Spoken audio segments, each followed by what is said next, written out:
এদিন তাণ্ডব চালানো হয় ডক্টর মাহবুবুর রহমান মোল্লা কলেজে। কবি নজরুল এবং শহীদ সোহরাওয়ার্দী কলেজের শিক্ষার্থীরা ঘোষণা দিয়ে ভাঙচুর চালায় কলেজটিতে, যেখানে নীরব ভূমিকায় ছিল আইনশৃঙ্খলা বাহিনী। প্রতিষ্ঠানটির অধ্যক্ষের দাবি, প্রায় ৭০ কোটি টাকার ক্ষতি হয়েছে তাদের।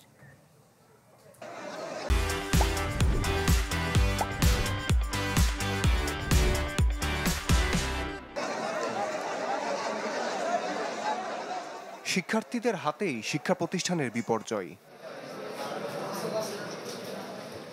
তিলে তিলে গড়ে তোলা একটি শিক্ষাঙ্গন এক নিমিষেই যেন শূন্য করে দেয়া হলো।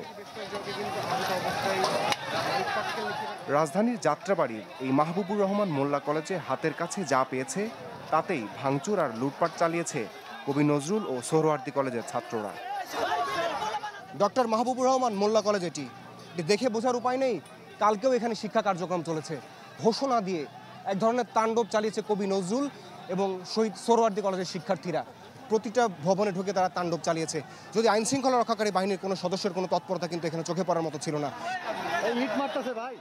শিক্ষক শিক্ষার্থীদের গুরুত্বপূর্ণ নথিপত্র তছনছ হয়েছে তো বটেই, প্রতিষ্ঠানটির কম্পিউটার সামগ্রী সহ অনেক কিছুই শেষ হয়ে গেছে। কলেজ কর্তৃপক্ষ বলছে অন্তত ৭০ কোটি টাকার ক্ষয়ক্ষতি হয়েছে কলেজটিতে।